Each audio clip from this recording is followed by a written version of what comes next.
Let's see this question. The question is, starting from the innermost part, the correct sequence of parts in an ovule are: option A, egg, integument, embryo sac and nucellus; option B, egg, embryo sac, nucellus and integument; option C, embryo sac, nucellus, integument and egg; and option D, egg, nucellus, embryo sac and integument.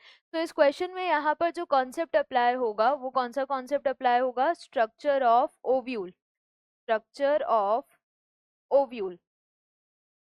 तो अगर ovule के structure की बात की जाए, यहाँ पर जो ऑर्डर पूछा गया है वो ऑर्डर पूछा है from the innermost part, यानी ओव्यूल के अंदर जो सबसे इनर मोस्ट पार्ट है पहले उसको बताना है, फिर धीरे धीरे बाहर तक सारे स्ट्रक्चर्स बताने हैं। तो ओव्यूल के अंदर सबसे अंदर क्या प्रेजेंट होता है? Egg cell. तो सबसे पहले अंदर की तरफ क्या है? एग। तो ये वाले ऑप्शन आ गए हैं, एम्ब्रियो सैक हट जाएगा। उसके बाद एग सबसे अंदर है, देन ये एग सेल किसके अंदर प्रेजेंट है? एम्ब्रियो सैक के अंदर। तो अब हम धीरे धीरे बाहर जाते जा रहे हैं, तो एम्ब्रियो सैक। इंटेग्यूमेंट तो आउटर मोस्ट लेयर है ओव्यूल की, तो नहीं जाएगा, तो एम्ब्रियो सैक। न्यूसेलस भी नहीं जाएगा। एम्ब्रियो सैक किसके अंदर प्रेजेंट है? न्यूसेलस के अंदर, तो हम फिर न्यूसेलस पे आ गए। एंड न्यूसेलस किससे कवर्ड है? बेसिकली यहाँ पर इंटेग्यूमेंट से कवर्ड है। तो इसको अगर हम एक डायग्राम के थ्रू यहाँ पर समझने की कोशिश करें, तो एक डायग्राम ले लेते हैं जिसमें क्या आएगा, ओव्यूल का स्ट्रक्चर ड्रॉ करते हैं। जैसे कि ये हो गया स्टिग्मा, देन इससे हो गया ये स्टाइल, देन इसके बाद ओवरी। थोड़ा साइज में इसको लार्जर बनाते हैं ताकि ओव्यूल का स्ट्रक्चर नजर आ जाए। तो यहाँ पर जो टिश्यू प्रेजेंट है, ये टिश्यू कौन सा हो जाएगा? प्लेसेंटा। तो ये वाला पूरा पार्ट क्या है? ये जो कुशन है जहाँ पर ओव्यूल अटैच होगा, दिस इज प्लेसेंटा। तो इसके अंदर की तरफ अब हम यहाँ पर इधर ओव्यूल का स्ट्रक्चर ड्रॉ करेंगे। तो सबसे पहले इधर एम्ब्रियो सैक इजीली बना लेते हैं। इस एम्ब्रियो सैक में ऐसे synergids and egg cell, polar nuclei and antipodals. अब इसके आसपास स्ट्रक्चर को लेते हैं।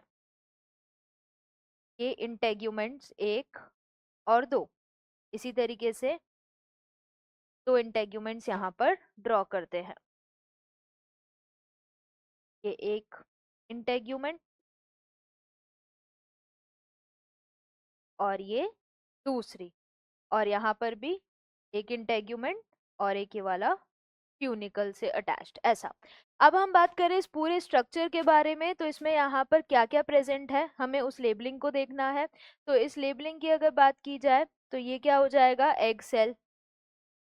ये पूरा जो स्ट्रक्चर है, ये वाला पार्ट, ये वाला पार्ट क्या है? Embryo sac. This is embryo sac. Then ये जो एम्ब्रियो सैक है, इसके अलावा अगर हम बात करें, ये जो प्रोटेक्टिव कवरिंग्स हैं ये कौन सी है? Integuments, integuments. एंड इसके आसपास न्यूसेलर टिश्यू। तो अगर हम क्वेश्चन को देखें फिर से, तो क्वेश्चन में starting from the innermost part the correct sequence of parts in an ovule are. सबसे अंदर था एग सेल, फिर था एम्ब्रियो सैक, फिर nucellus tissue and then outermost covering integuments. तो करेक्ट आंसर क्या चला जाएगा? Option B.